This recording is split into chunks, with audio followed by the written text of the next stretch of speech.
नमस्कार, आप देख रहे हो सर्कल न्यूज चैनल और मैं हूं आपके साथ रविंद्र सिंह उमट। लोकसभा चुनाव को लेकर चुनावी सरगर्मियां दिनों दिन तेज होती जा रही है और आज हम बात करेंगे बनासकांठा लोकसभा सीट और जालोर सुरुई लोकसभा सीट की।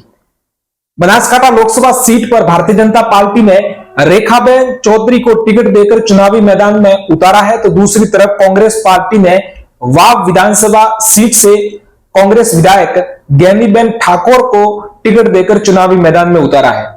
वहीं अगर जालोर सुरुई लोकसभा सीट की बात करें तो यहां पर भारतीय जनता पार्टी ने सुरुई जिले के रहने वाले लूंबाराम चौधरी को टिकट देकर चुनावी मैदान में उतारा है, तो दूसरी तरफ कांग्रेस ने पूर्व मुख्यमंत्री अशोक गहलोत के बेटे वैभव गहलोत को टिकट दिया है।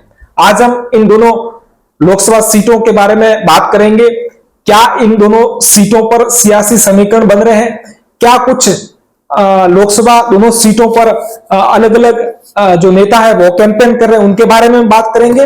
बनासकांठा सीट के बारे में बात करेंगे और साथ साथ में जालोर सुरुई लोकसभा सीट के बारे में भी बात करेंगे। बनासकांठा सीट पर इस वक्त जो प्रचार है वो दोनों पार्टियों का जोर जोर से चल रहा है। वहीं दूसरी तरफ जालोर सुरुई की बात करें तो पूर्व मुख्यमंत्री अशोक गहलोत के बेटे को यहाँ पे टिकट दिया गया है। हमारे साथ में इस पूरी चर्चा करने के लिए हमारे साथ में मौजूद है वरिष्ठ पत्रकार गुमान सिंह जी। गुमान सिंह जी, आज अपन बात कर रहे हैं बनासकांठा लोकसभा सीट और जालोर सुरुई लोकसभा सीट के बारे में। क्या कहोगे इन दोनों लोकसभा सीट पर लोकसभा चुनाव को लेकर?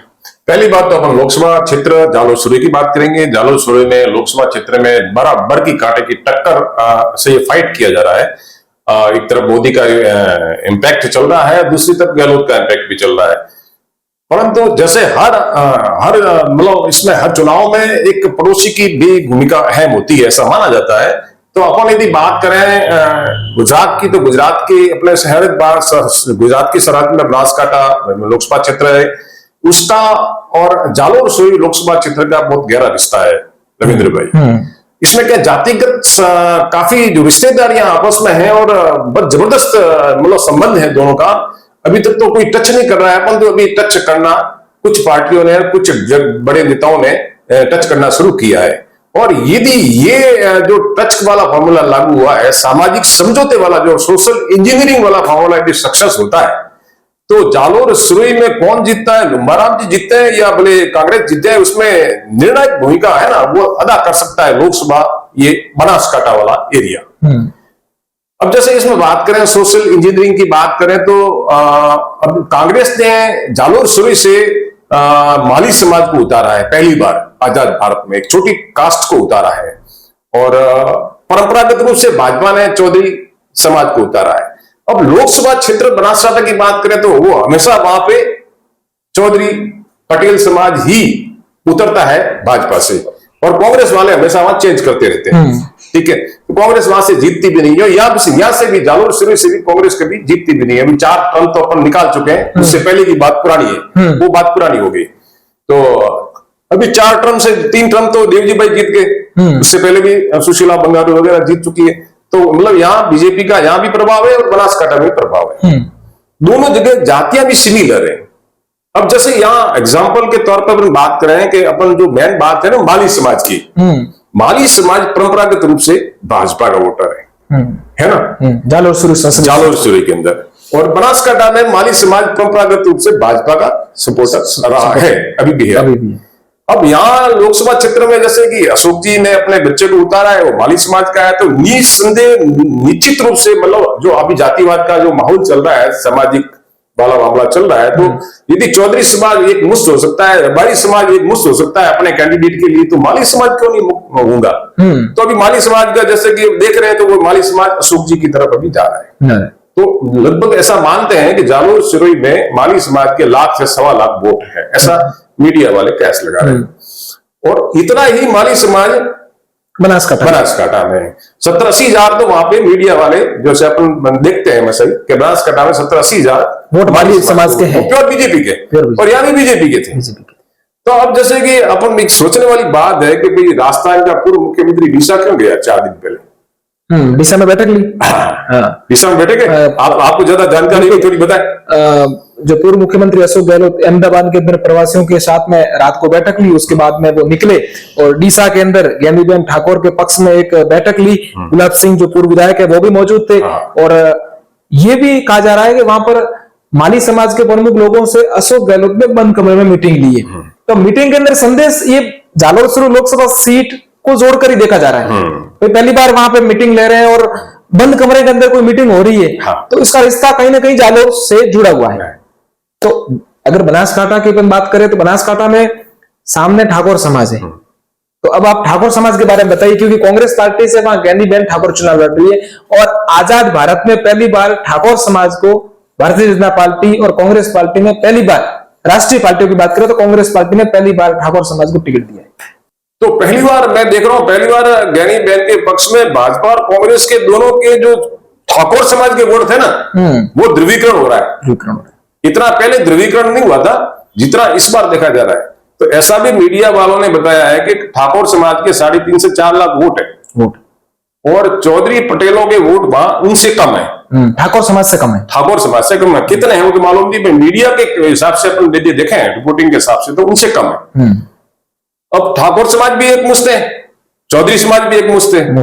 अब बाकी जो समीकरण होते हैं दूसरे होते हैं, पर इसका इम्पैक्ट में ये जालोर सुरई की बात कर रहा था। जैसे अशोक जी ने ज्ञानीबेन के पक्ष में वहां पे माली समाज को हो सकता है यही राजनेता क्या करते हैं, हाँ, मीटिंग लेते हैं भाई। जब उन्होंने मीटिंग डीसा में माली समाज की ली है तो मीन्स की वो थोड़ी कहा होगा कि आप भाई उसको रेखाबेन, क्या नाम उनका, रेखाबेन चौधरी, हाँ क्या नाम कैंडिडेट का, ज्ञानीबेन ठाकुर नहीं, वो भाजपा रेखाबेन चौधरी, रेखाबेन के तो वोट देने के लिए तो अशोक जी कहेंगे नहीं, कांग्रेस पार्टी से और कांग्रेस पार्टी से ज्ञानीबेन, हाँ, तो वो तो देंगे तो वोट कहा होगा तो उन्होंने ज्ञानीबेन का कहा होगा।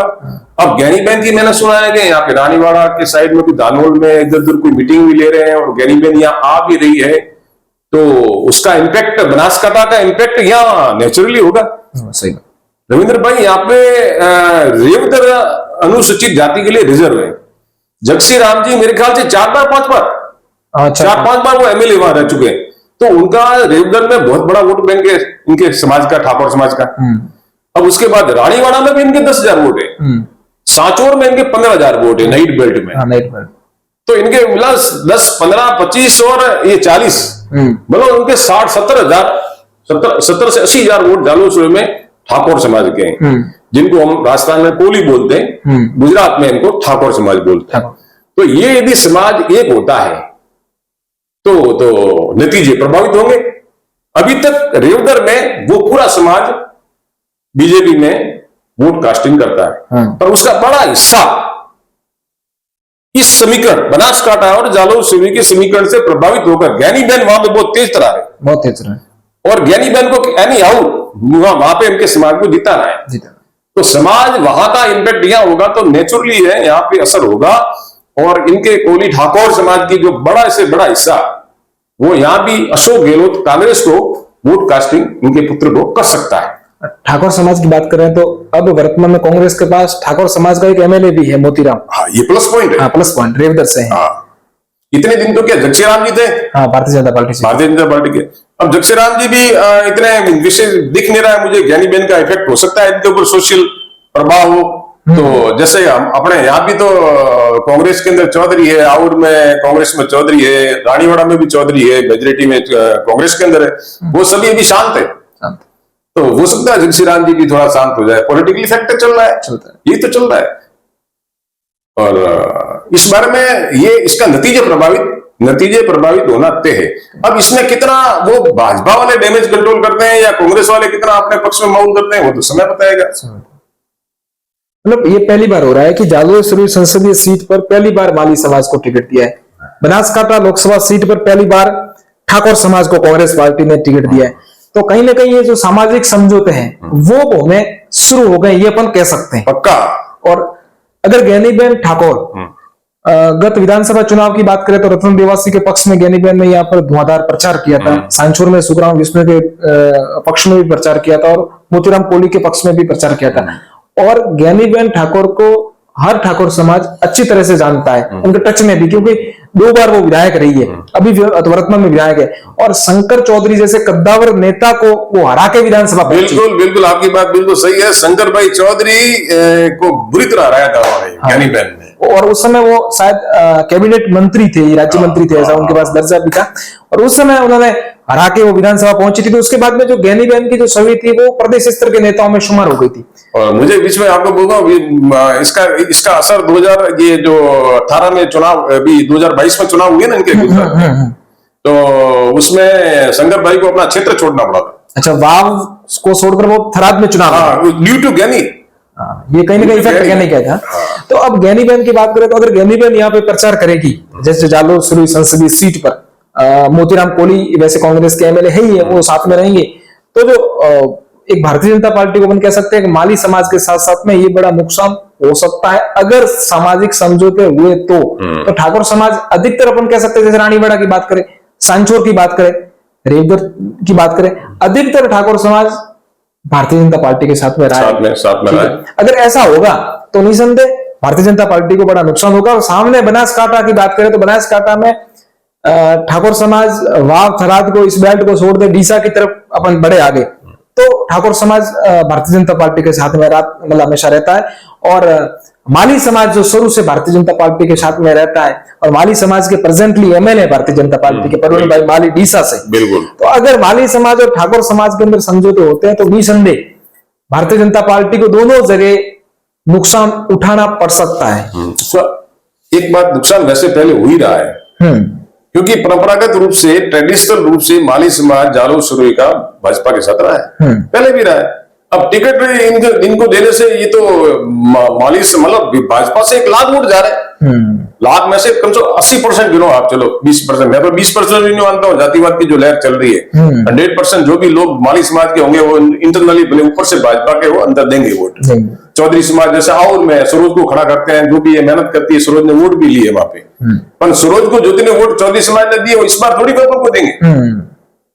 ये मैं नहीं कह रहा हूं, ये एक हवा है और ये हकीकत है, हकीकत है इसमें। भाई हर जाति के लोग चाहते हैं एक दूसरे को, तो वो तो होना ही है। तो अब इसका इम्पैक्ट यहाँ माली समाज का वैसे भी नुकसान तो हो ही रहता है भाजपा का, 1 लाख वोट होगा। अब ये एक नया, एक और जो देख रहे हैं अपन कि ठाकुर समाज का भी समझौता इनके माली समाज से हो रहा है, तो माली समाज का ठाकुर समाज समझौता होता है, वहां इनके माली समाज के जालोर सुरुई में आपको, बनासकांठा में आपको मालूम है वहां भी 60-70 हजार वोट है। डीसा दियोदर के आसपास खूब वोट है। और डीसा में एमएलए पहले एक अनिल माली भी हुआ करते थे दियोदर से एमएलए, ठीक है। तो वहां इनके माली समाज की काफी मेजोरिटी है, और वो भी माली समाज यहाँ से गए हुए, वो गुजराती मूल के नहीं है। अच्छा, यहाँ से गए? हाँ, ये सब समदड़ी मोकल सब मारवाड़ से गए हुए माली समाज, इनके घर पे अभी भी मारवाड़ी भाषा बोलते हैं, उनका ड्रेस वगैरह सब मारवाड़ी, तो वो इसका इम्पैक्ट होगा वहां पे, ये बात पक्की है। जालोर सुरुई संसदीय सीट की बात करें तो वर्तमान में आप किस तरह की स्थितियां देखते हो जालोर सुरुई संसदीय सीट? जालोर सुरुई में आज की तारीख में लुम्बाराम जी मजबूत है, भाजपा आज की तारीख में जालोर सुरुई में मजबूत है, ड्यू टू नरेंद्र मोदी जी। मोदी जी का इम्पैक्ट है। मोदी जी ने अपनी जो अभी जो स्टार्ट की है मैनेजमेंट, जो इलेक्शन का मैनेजमेंट बड़ा शानदार किया है, प्रचार भी बड़ा धांसू कर रहे हैं, वो इंटरनेट भी कर रहे हैं, साइबर कोई भी आप सोशल साइट खोलो मोदी जी सामने आते हैं, तो उनका अभी मजबूत है, इनका दावा है। जातियां भी खूब है, बड़ी दूसरी जातियां भी तो है, जैसे गुजरात में बोलते हैं इतर कौम, अड्डारा आलम, तो अड्डारा आलम और इतर कौम यहाँ भी खूब है गुजरात की तरह खूब है। जब नतीजे धानेरा के नतीजे बदल सकते हैं, सांचौर के नतीजे बदल सकते हैं, तो इतर कौम तो बहुत बड़ी चीज है, बहुत बड़ी चीज, बहुत। और नो डाउट भाजपा के साथ जो इतर कौम छोटी कौम वो ज्यादा है, जुड़ी हुई ज्यादा है, तो लुम्बाराम जी को कमजोर नहीं कह सकते, परंतु जो अपन डिस्कशन कर रहे हैं ऐसे हालात, तो वो हालात अब इन पे, जैसे रबारी समाज है तो रबारी समाज किधर जाता है, रबारी समाज बहुत बड़ा है, चौधरियों के बाद रबारी समाज है, पहले फर्स्ट तो मेरे ख्याल से मेघवाल समाज होगा, मेघवाल समाज सबसे ज्यादा जालोर सुरुई में इनके वोट है, उसके बाद चौधरी समाज है, रबारी समाज है। तो अब रबारी समाज की भूमिका कहाँ आती है, कौन से विधानसभा क्षेत्र में कौन कितना नेता कितना काम करता है, वो तो आने वाला समय बताएगा। क्योंकि रबारी समाज के पास दोनों साइड 2 बड़े मजबूत नेता है, कांग्रेस पार्टी में रतन देवासी और सामने भारतीय जनता पार्टी में राज्य मंत्री ओटाराम देवासी। बिल्कुल है, मजबूत है, लोकप्रिय है, दोनों अपने अपने क्षेत्र में लोकप्रिय है, और एक क्षेत्र है इनका कमांड है समाज पे, तो नो डाउट इनके ऊपर निर्भर है। परंतु जो अपन बात कर रहे हैं कि 22,000 से रतन देवासी जीते हैं या ओटाराम जी जीते हैं, तो वो समीकरण थोड़े चेंज हो जाएंगे लोकसभा क्षेत्र। एक मैं आपको बीच में कहूंगा कि जो बसपा पार्टी के उम्मीदवार थे लाल सिंह धानपुर, उन्होंने फॉर्म विड्रॉ करके वो वापस कांग्रेस पार्टी में घर वापसी कर दिए। कल उन्होंने कांग्रेस पार्टी ज्वाइन की, पूर्व मुख्यमंत्री अशोक गहलोत की मौजूदगी में। उनका वापस कांग्रेस में जाना कांग्रेस के लिए कितना फायदेमंद साबित होगा? अब लाल सिंह दानपुर के लिए देखो, अपने वराड़ा हनुमान जी के इन्होंने समाज ने, राजपूत समाज ने मीटिंग ली थी, क्षत्रिय समाज के नाम से। क्षत्रिय समाज ने। तो उस टाइम तो उन्होंने पूरा लाल सिंह जी को समर्थन भी दिया था। लाल सिंह जी हीरो थे, क्योंकि बीजेपी का टिकट तो फाइनल हो चुका था लुम्बा राम जी के नाम से, कांग्रेस का फाइनल होना बाकी था। तो उन्होंने समाज की तरफ से वो लाल सिंह जी फाइनल ही थे लाल सिंह जी के लिए।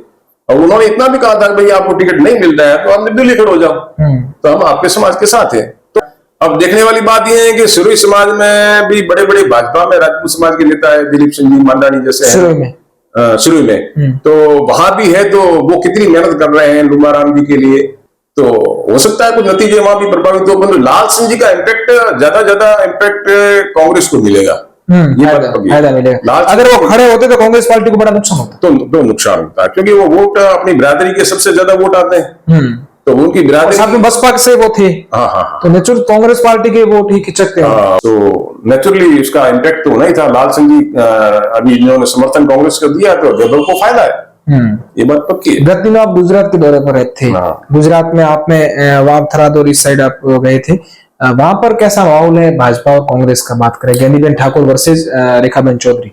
भाई ज्ञानीबेन के पक्ष में अच्छा माहौल था। वहां भी एक्चुअली क्या इतर कौम जो बोला है डारा आलम, वो उनके पक्ष में ज्यादा मुझे दिखाई दे रही। छोटी जातियां हैं वो उनके ज्ञानी के पक्ष में काफी दिखाई दे रही थी। और रबारी समाज सबसे बड़ी भूमिया राजपूत समाज भी वहां बड़े पैमाने पे उनके साथ है।